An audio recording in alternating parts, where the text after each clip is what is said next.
When a person hits the rock bottom or the lowest point in his life, maybe he lost a friend, he lost a family member, heartache, heartbreak, lost his job, lost his dreams, lost his house, lost the opportunities, lost the trust, lost the confidence in himself because he's drowning in debt, and so much more. Like a diamond being created by the pressure of life, you ask yourself, how do I stay strong in my lowest point? Hi, this is Miko. I'm an entrepreneur, life coach, and public speaker. And have you asked yourself that question? Always remember that a rough gem, but it has the potential of a diamond. It may look ugly, it may look sad, walang magtatangkilik, walang may gusto, baka iniisip niya sa sarili niya wala siyang kwenta, but it has the potential to become as hard and valuable as a diamond, and it has the potential to become as strong and invaluable as a diamond. It must undergo a process. Now turn that mindset of that temporary process into an actionable diary. Temporary to actionable diary. This is what you do. First, you write down. What are the things that are going on? What's the situation? Write them down. Because like the sea, like the ocean, like the shore, there are better days, there are better waves, there are low tide. Diba? May high tide. Meron ding storms. Strong ones at that. Maybe it can take a lot of things away from us and take it back to the ocean. But remember, after the storm is the calmness. After the storm. Imagine, may beach. Di naman palagi masarap maligo at tumambay dyan, di ba? At mag-relax. Darating at darating yung pagkakataon, may nakakakita man o wala, bumabagyo dyan. At pagka bumagyo, inabutan ka doon. Narong ka sa beach, nandun ka sa dalampasigan. Ano gagawin mo? Hindi ba pupunta ka sa shelter? Sisilong ka? Magpapayong ka? Magtatago ka sa inland na malayo sa dagat? Na baka matakot kang magka-tsunami o kaya kung ano-ano pa man, makidlatan. Kaya sisilong ka dun sa ilalim ng bubong. Now, when you imagine that you are in that same situation where you're by the sea, you're by the shore, you're by the beach. One moment you're relaxing, then all of a sudden, there's a storm coming. What will you do? Will you cower and just blame your surroundings, blame other people, blame the past, and not move on? Ano mangyari sa'yo? E di agusin ka ng, di ba? So why don't you take an action? Now, how do you do that? First, assess the situation. Write it down. And when you've written them down, realize, reflect that these things are only temporary. They're only there to make you stronger. They're only there to make you hard-hitting. When life punches you, you punch harder. Back at it and prove to the world you're better than this. You can become a better version of yourself. But after reflecting and realizing, you have to take that action. You have to take that step.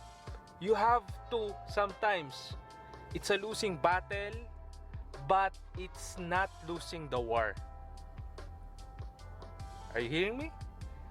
Sometimes, leaving and quitting isn't about throwing away the towel. You're quitting not because it's hard, but because the battle is not for you. But it doesn't mean that the war is still over. It's a strategic retreat. It's a time for you to realize and to assess which action you need to take to become a better version of yourself, to do better tactics, better strategies, to become stronger, better than before. Second thing that we need to realize and execute in our lives is that self-love is not selfish. Self-love is not selfish. Stop living your life impressing others. Stop competing. Stop comparing. Stop judging. And stop stressing yourself out to meet the expectations of other people to reach their own hopes, goals, and dreams and aspirations. Now, this doesn't mean that you're going to become a hermit na bala sila. Ako kung ako, this is me. You can't change me. You have to accept me. No, it's different from that, no? This is different from the facade of making an image of yourself for the sake of what other people would think and perceive of you. But rather, put on a face representing your genuine self, your authentic self, because that will not drain your energy and that will actually boost you to become better, to become more. So being a person who has self-love is not selfish and is selfless, and he has a life. That takes us to number 3. If you don't have a me time, you don't have a life, as Tony Robbins says. If you don't give 10 minutes for your life, you don't have a life. That's so true. You know why? Because the moment that you don't give time for yourself to meditate, to reflect on yourself, the things that you need to ponder about, because this is your life, not other people's lives. You have to set at least 10 minutes daily to meditate about the things that really matter to you. Have that me time. Maybe you can do it in your bed, in a coffee shop, in the sofa, somewhere, anywhere you're comfortable. Ano pag-iisipan mo? Ano ang dapat mong gawin? What will you do? Change your emotional state. Change it. In your meditation period, in that phase, first, sabayan mo ako sa practice ha. First, think of that special something, event, experience, etc. that you did, that you experienced, that you contributed to, that you're really proud of, that you're really happy about. What will you do? Change your emotional state. So in your meditation, whether you're in the sofa, in the coffee shop, in your bed, somewhere, anywhere you're comfortable with, the first thing that you need to think about are the things that you're proud of. You feel good about it, and you feel the bliss. You feel fulfilled. That one thing na may kinalaman ka, may ginawa ka, may contribute ka, may na-experience ka, think about it. Sabayan mo ako ngayon. Think about it. That one thing you're really, really proud of. After that, number 2, why are you happy with that event, with that occurrence, with that contribution? And third, what will you do now to repeat, if not duplicate, and for that experience to be felt again by you and the people around you that you care about? How will you influence people? With the things that you're proud of, with the things that you believe have made an impact, a positive impact in the world. Speaking of number 4, daily intentions are important. Ano ba gusto mong mangyari araw-araw? Because no matter what we do, the day-to-day action points that we do, we must do, and we can do always change. But the outcome, the goal, the vision, all those things, that outcome that we want to reach, to achieve, are you doing it every day? Kasi pag masyado tayong nakatingin dun sa malayo, malaki, maybe we'll get overwhelmed and we'll have a deteriorating mindset and perception of our own capabilities, of our own strength of character, strength of our potential.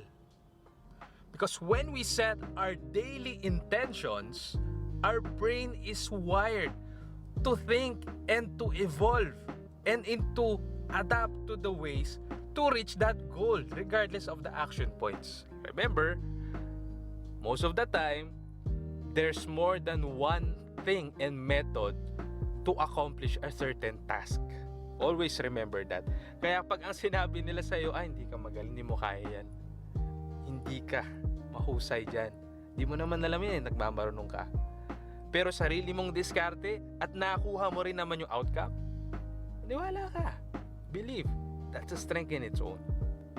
So, are you doing these daily intentions daily?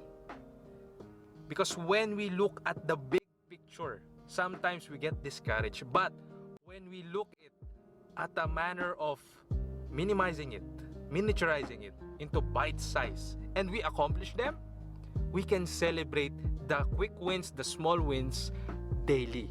And that will motivate you. That will strengthen you. That will give you that boost that you really, really need. And last but not the least, pray. Pray to the Creator. Because that will give you hope. And hope will give you that strength of your mind, of the heart, of the soul, and will transcend all of the challenges and all the tribulations, and it will help you. It will be a bridge to give you that sense of that intuition, that gut feeling that is guided, that is full of hope and love, and of course faith. Faith in yourself, in your loved ones, in the people that care about you, and of course, the things that you're capable of doing. You're strong. Always remember that. You just need to be reminded that you can be strong enough and stay strong at your lowest point. If you're getting value in this, like this video, comment down below your insights, your comments, and the topics you want Helmspeak to cover in future videos. And of course, subscribe and hit that notification bell.